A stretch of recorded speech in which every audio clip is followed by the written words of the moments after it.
Alexeï Navalny va mieux, annonce tout à l'heure de l'hôpital berlinois de la Charité où l'opposant russe est pris en charge. Il a été sorti du coma artificiel et va cesser par étapes d'être sous respirateur artificiel. On rejoint tout de suite à Berlin notre correspondante Emmanuelle Chaz. Bonjour Emmanuelle.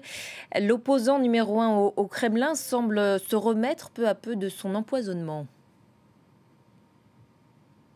Oui, tout à fait. Vous l'avez dit, l'hôpital de la Charité où Alexeï Navalny est hospitalisé depuis le 22 août a communiqué ses bonnes nouvelles cet après-midi. Il est sorti du coma artificiel où il avait été placé. Petit à petit, cet appareil respiratoire dont il bénéficiait est également ôté. Il va pouvoir respirer par lui-même à nouveau. Il répond également aux stimuli verbaux, donc il est conscient lorsque quelqu'un lui parle. Donc tout ça, ce sont des bonnes nouvelles. Reste que les effets de l'agent neurotoxique Novichok, ils sont très lourds. Déjà, il provoque des paralysies, des insuffisances respiratoires. Donc, certes, son état s'améliore, mais le chemin jusqu'à la guérison est encore long et on ne sait pas encore, l'hôpital de la Charité l'a également dit dans son communiqué, on ne sait pas encore quelles seront les conséquences à long terme sur la santé d'Alexeï Navalny.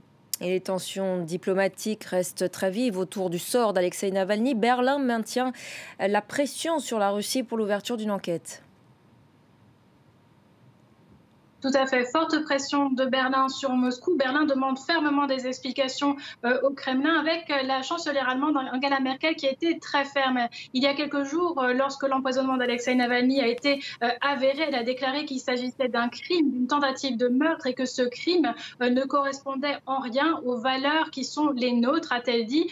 Donc une grande tension entre Berlin et Moscou. Moscou s'était déclaré prêt à coopérer, mais pour l'instant, on voit plus une augmentation de ces tensions que finalement leur apaisement avec ce week-end encore le ministre des Affaires étrangères allemand, Heiko Maas, qui déclarait que l'Allemagne pourrait reconsidérer le projet de pipeline Nord Stream 2 qui devait acheminer du gaz russe jusqu'en Allemagne via la Baltique en fonction de la réaction russe pour le cas Navalny. Donc ce projet est controversé ici en Allemagne, il est également controversé à l'échelle européenne et même aux États-Unis où des sénateurs républicains avaient menacé l'Allemagne de sanctions si elle allait de l'avant avec ce projet. Jusqu'à présent, Angela Merkel l'avait défendu, avait tenu à faire la différence entre ce projet économique et le cas Navalny, mais même Angela Merkel s'est déclarée prête à reconsidérer ce projet de gazline Nord Stream 2 au vu de la réaction russe face à l'empoisonnement avéré d'Alexeï Navalny. Merci beaucoup Emmanuelle Chaz pour vos précisions depuis Berlin.